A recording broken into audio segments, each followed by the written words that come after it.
You are listening to Anna Letitia Cook at Women Up Radio. Good evening and welcome to Women Up Radio.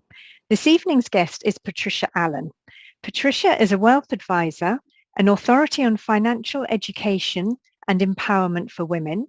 She's a chartered retirement planning counsellor, an award-winning author, and a global speaker who specialises particularly in helping women with personal finance and wealth management. So welcome back to the show, Patricia. Thank you, Anna. It's a pleasure to be back with you. Actually, I can't believe it's been 3 years. I know. But so much has happened since then. And so we've got a lot to talk about. It's excellent. I know 3 years, it's flown by, but it's crazy. I know the last time that we spoke, it was about financial freedom and its impact on women's empowerment. So have you seen many changes since then?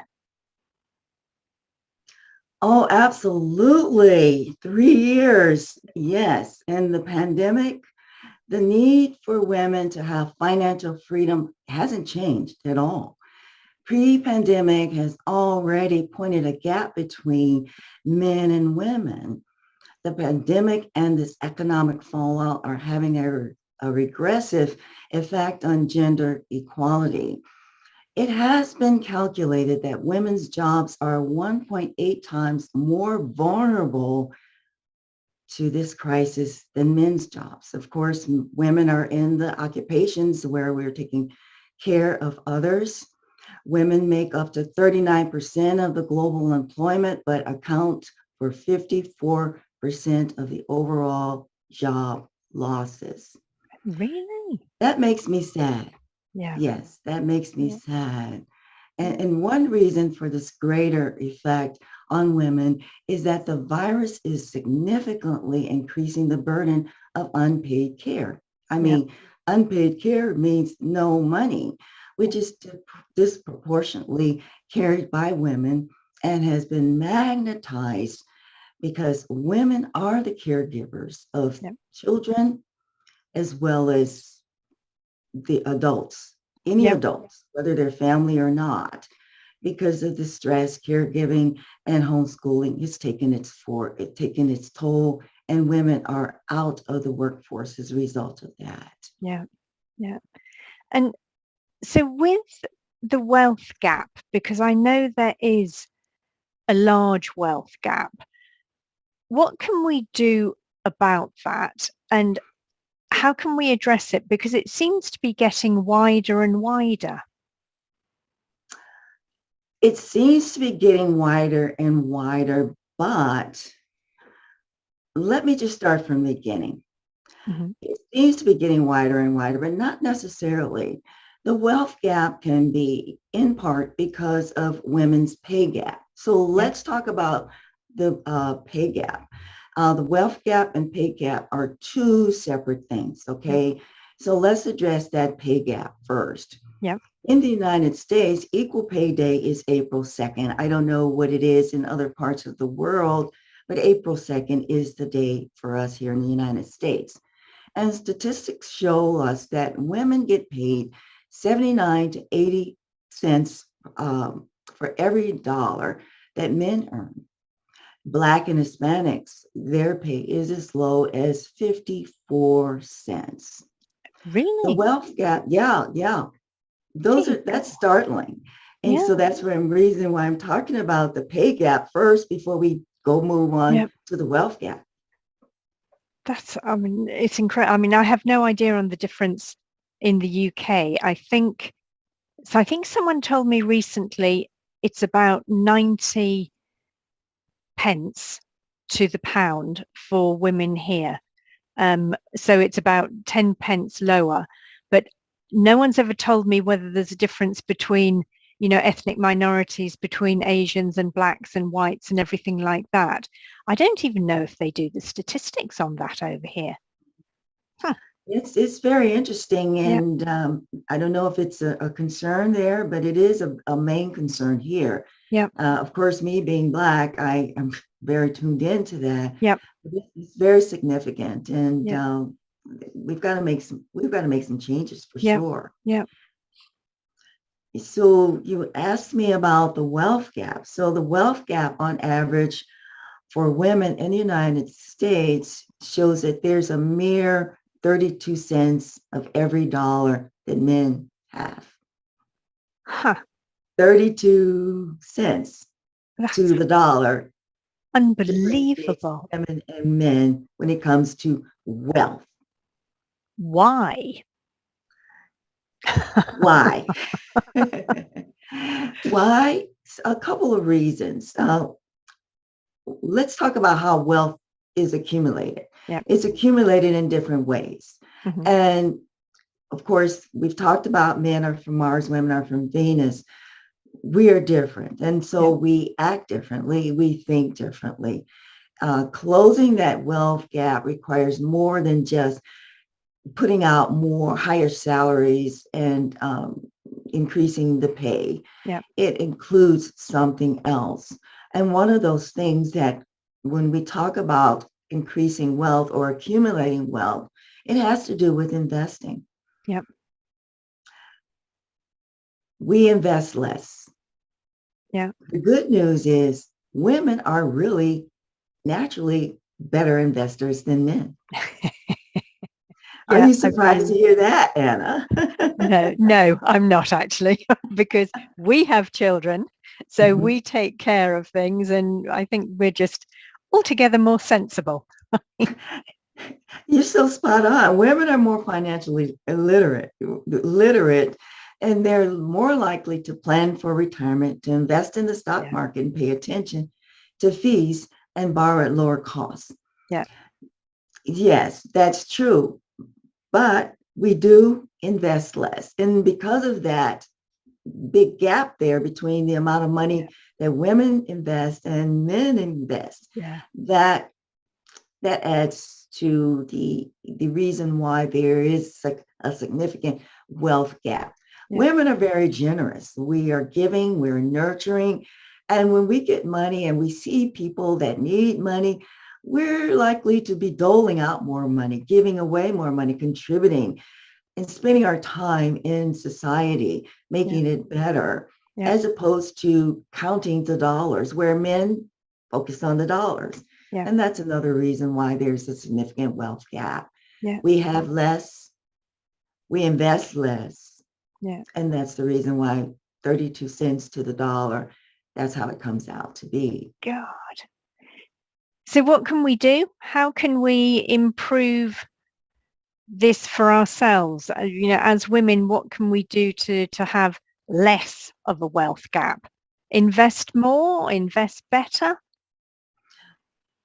Both of those. Well, invest more. Like I said, we are very good at investing because of women's temperament. We invest better. We are not in and out of the stock market like the average man.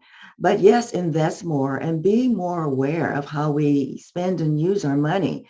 Women are not there yet. I was speaking with a financial advisor yesterday, and she asked me a question, and she said that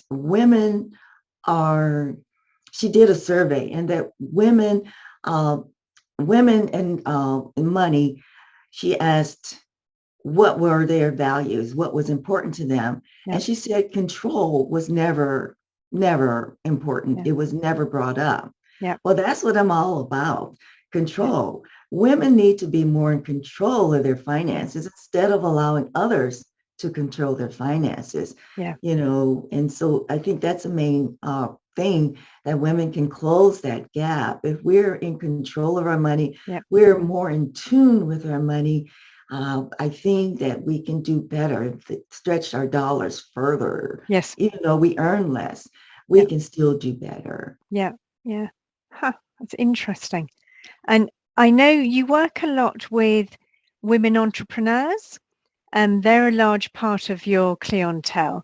So today's world, obviously it's changing. Women's entrepreneurship is becoming better. We're doing more, there's more availability. But for women entrepreneurs, how can they become more financially empowered? Well, you're right. Yes, many of my clients are entrepreneurs and they are very successful at what they do. Let's talk about women entrepreneurs. They usually start their own businesses out of a love, out of a passion. Yeah. I know that you can agree and your audience will probably feel the same. Yeah. As a woman, we're at our best when we're stepping into our calling and doing what we love. But just like myself, we start a business even before we know how to run a business. Yeah. I'm a perfect example of that, Anna. Yeah. I started my financial services business out of a passion for helping women that struggle to understand their money. Yeah.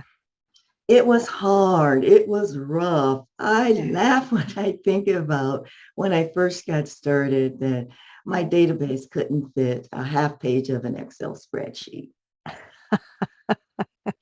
So to answer your question about how women can be more empowered, financially empowered, well, financial empowerment, it's a powerful attribute that every woman must have. And I emphasize must have. It's not Yeah. an option.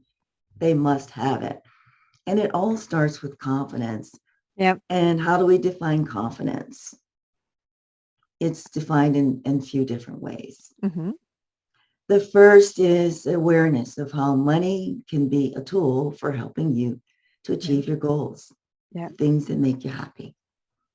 I've worked with many successful women who think and believe that wealth is a bad word. Wealth Yeah. is selfish. Yeah. That to enjoy wealth would be indulgent. Yeah. And they use this as an excuse that they're too busy to spend time on financial matters. And it's improper to talk about money Yeah. and wealth. Yeah. All of this covers up their lack of confidence in their abilities, in their abilities to manage their finances. Yeah. So I do have a suggestion for those women that have those things that have held them back. These things go back to the voices of past generations Yeah. that have impacted us, impacted our relationship with money and our wealth. And I encourage women to examine those beliefs and replace those with better beliefs, with daily affirmations that will add to their empowerment and their success. And do you find with that, do they resist? Because I understand totally what you say about it's like they think wealth is a dirty word. It's like an embarrassment. It's like a lot of women think ambition is a dirty word, and they're worried about, I don't know, being hard, no longer being caring, being shallow, I suppose. They're worried about being seen as shallow and superficial if they're interested in wealth, if they're interested in ambition. Do you find that giving them the confidence, they change that? Does it take a long time? Do they resist or do they adapt quite well? You're absolutely right. I mean, the terms that you just laid out here are, considered masculine. As I was Yep. speaking of this discussion I was having with another financial advisor, she was reluctant to use the word control. And of course, the word control, that sounds masculine. That Yep. sounds aggressive, But I think of control as being something that leads to, if you have control of your money, if you have control of your money, that leads to many things of happiness, fulfillment, Yep. peace, joy. Yep. But if you don't have control of your money, that's on the opposite end. Yep. You are going to find your money scattered, disorganized, Yes. and causing more stress. Yep. Yep. So in answering your question regarding those masculine words, I put them in the feminine and helping them to understand that these are not masculine words. Yep. These are not masculine behaviors. Yep. That if you really want fulfillment, you want well-being, you want happiness, you want to have money, because money is a good thing. Money Yes. provides you the ability to give to charitable causes, and that's what we're all about. Yeah. Yeah. So yes, but the other thing to that mindset, go back and find out what is holding you back. What Yeah. are the things that are holding you back from believing that you're not good with money, that wealth is dirty, we Yeah. shouldn't be wanting more money? There are reasons why, and it goes back to our childhood. So I say go back and write your child's script. Yeah. Write your money story. Begin to understand why you think and feel the way you do. Yeah. And then I think you can bust through those myths of the things, those words that you just laid out here for us today. That's really interesting, because that I was going to ask you about how financial empowerment can fit into well-being and into holistic success, because I'm so passionate about holistic success. And basically, it's exactly what you're saying there, with women feeling financially empowered and starting to help with charities, with communities, with doing things like that. It is all part of their well-being, and it does make their success more holistic. So it's a really, really good point. Are there any other ways that you think empowerment fits into, or financial empowerment fits into holistic success? I mean, are there any other examples or any other ideas that you've got on that? Well, financial empowerment also includes financial literacy. Yeah. When you're comfortable in talking about the numbers, when you're comfortable in understanding how the numbers impact your financial life, Yeah. that is when you begin to feel empowerment. Yeah. And financial literacy is absolutely something that's crucial. Yeah. For all people, not just, men, but for women, especially for women. We also need to understand how the economy affects our money, right? Yes. It's important that you educate yourself on your finance. I can't stress it enough that women become more financially literate. Yeah. Men read articles and listen to podcasts on financial literacy. So why don't more women do? Yeah. I see that more women are. So when women lacking competency in financial literacy face serious repercussions, such as taking out large amounts of debt and having to pay for student loans, experiencing economic and difficulties, taxes, and those types of things that they don't understand. I say if you want to learn about anything, how to cook, how to become a better dancer, how to raise a baby, you probably can go find a good book or look on the website and take a class, right? Yeah. But if you want to learn about money, the path to financial freedom isn't as clear and quick and easy. As easy as that. It's a bit ironic too that considering that dealing with money is something that we all do every day. Yeah. So financially literacy is one of the tasks that we must put on our to-do list. Financial empowerment also means being prepared to talk about money openly. And I mean, talk about money as much as we talk about shoes. Oh, yeah. Well, I have to say the idea of listening to a financial podcast or something like that, I would never do that in a million years. It just wouldn't occur to me to do it.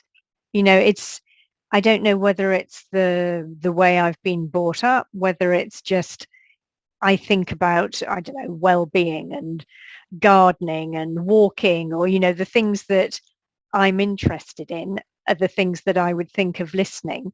And yet everything you're saying is so true. We need to understand because if we want to control our own future as women, and we want to control our house, our bills, our helping our children, we need to understand it.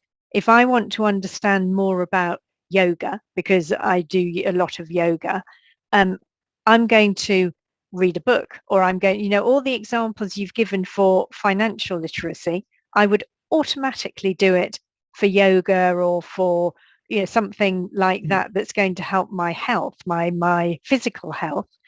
But something that's going to help my financial health, it's just never entered my head. So that is a really good point. We just need to take that on board. So Yes. also from the corporate point of view, I mean, we've talked about women entrepreneurs and how financial empowerment helps women entrepreneurs.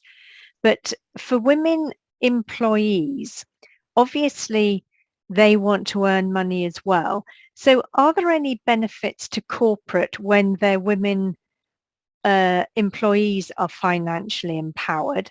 And is there anything that they can actually do to help women as well? Helping employees manage their money benefits a corporation's bottom line. Yep. Right? Yeah. So let me explain that. 58% of employers say financial illness plays a role in employees' absenteeism. Really? 78% say concerns over financial problems can have a negative impact on employee productivity, according to a survey done by Fidelity. Really? Yes. That's enormous. Yes. Good God. Yes. Right. Yeah. Employees today face multiple challenges, including student loan debt, credit card debt, retirement savings shortfalls, inundated with many financial problems. Yeah. And corporations has recognized this, Anna. Yeah. And some firms are offering financial education and wellness programs Oh, to help really? improve their employees' ability to manage their personal finances. Oh, God, that's really progressive. That's good news. Yeah. It's good news. And they've recognized that these programs may help reduce that employee absenteeism, boost productivity, and increase employee loyalty. Oh, that's amazing. Yes. And this financial awareness is on the rise, Anna. Yeah. The world became incredibly complex from a financial perspective for the average individual. Yeah. If you have employees that are distracted by financial issues such as managing debt, having to care for elderly parents, or catching up on their retirement goals themselves, that creates enormous stress and strain. Yep. Yep. Exactly. I know. And have you found that COVID has had, I mean, the combination of COVID, furlough, employees being on strange hours, and, all the different adaptations we've had to make, has that had an impact on how women have managed their money and how they look at their money? Have you seen anything from that? Is there a trend or not really? Oh, yes, there's definitely a trend when it comes to managing their money, because they're seeing, of course, they could possibly during COVID, fewer hours. Yep. And lots of stress and not being as productive, those types of things, because they're under stress at having to work from home and manage the family and the kids and the homeschooling. All of those stresses have been, I think, compounded as far as women are concerned. As far as their money, they're becoming to realize that their money is not going as far as they thought it should be going, especially during COVID. I know in the United States, we are having many shortages, I think all over the world, shortages of goods being imported and exported. We've got docks of loads and loads of things that need to be unloaded. And so our inflation is increasing. Yes. And it's probably happening in other parts of the world. Yeah. I'm not quite sure, but that's what's going on in the United States. Inflation is increasing. I told you, being a single woman myself, there was a time just prior to COVID, I could spend $30 a week on food. Yeah. And now it's doubled. Oh, really? Now it's doubled. Yeah.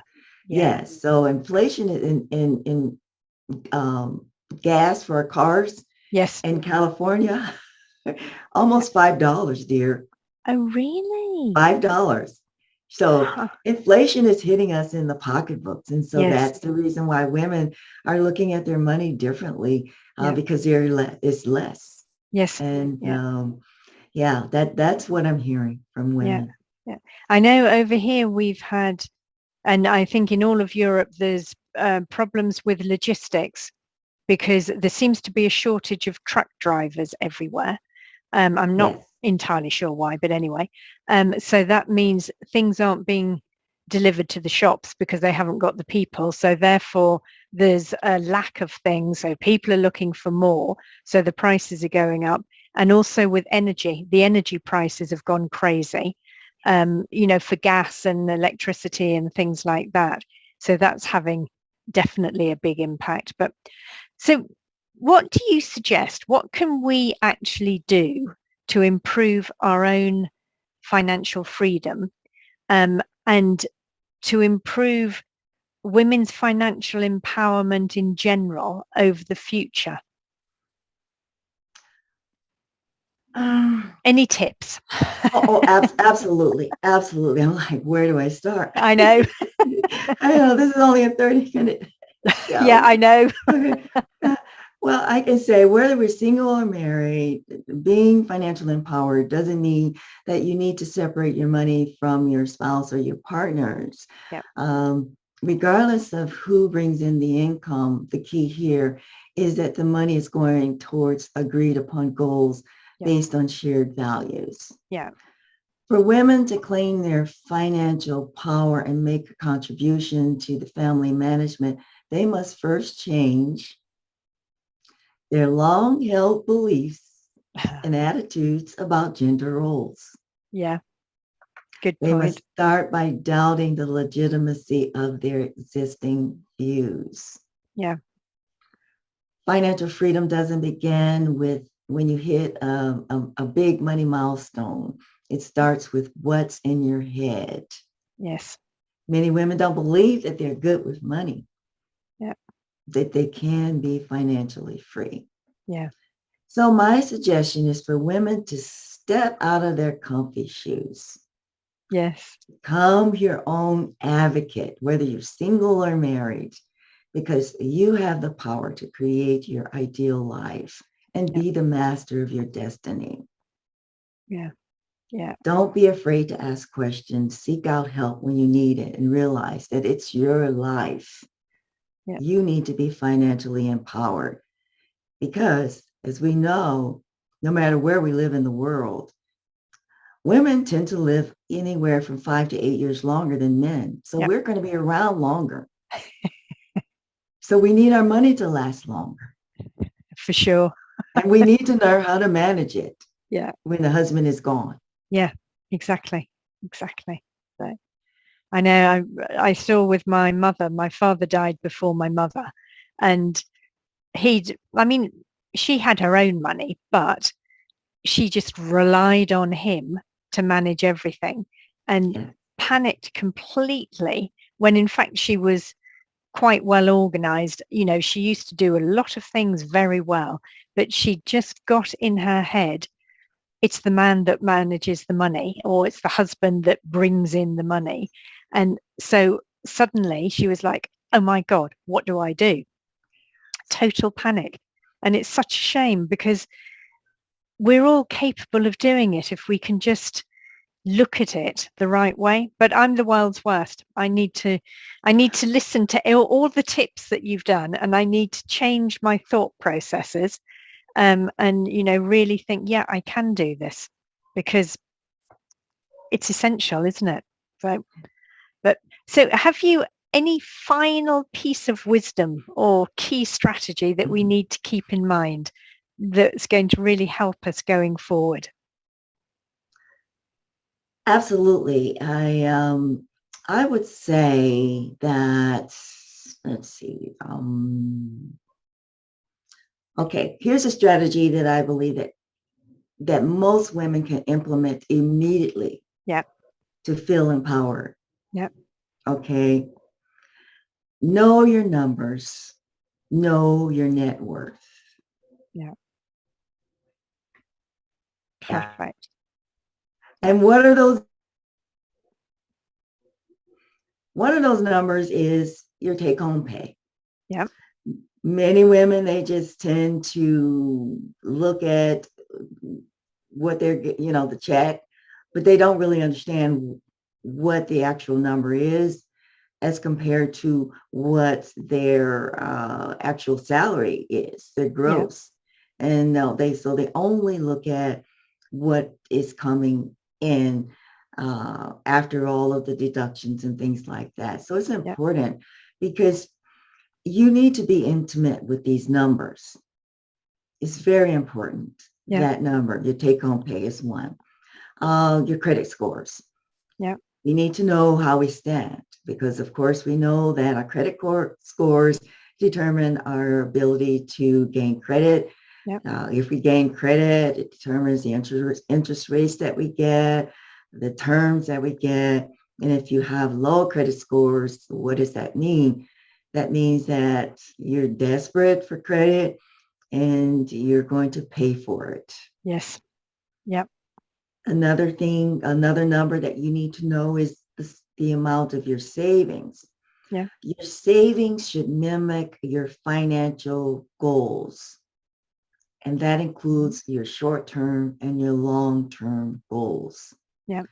So what do I mean by that? Taking a look at your savings. Are you saving enough? Some women think that putting away $50 or $100 or even $200 is enough. That's a random number. Yeah. You need to take a look and be more intimate with that number. Is it going to help you achieve your goals? Yeah. Short-term or long-term? Yeah. And what are the credit card interests? That's another number that most women don't tend to pay a lot of attention to. Yeah. Credit card interests, it makes a difference. Yes. Yeah. And lastly, know your net worth. Net worth is the value of your assets minus your liabilities. Yeah. Right? It's what you have, what you own, minus what you owe. Yeah. That gives you an immediate sense of whether the money that is coming in is being transferred or translated into growing your wealth. Grow your numbers, grow your net worth. Yeah. Know your numbers, know your net worth. That sounds a very good idea. And I definitely don't know mine. Well, I'm going to share something really funny. I was doing an interview with a woman and I was talking about the same thing about know your numbers and grow your net worth. Yeah. And she asked me, well, do you know how many books you've sold, how much you made on your books? And she caught me. I'm like, I never really thought it was important.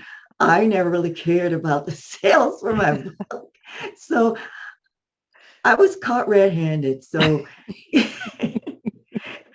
it made me think, I need to go back and check my numbers too. So I'm just as guilty as you are. But it makes such a difference.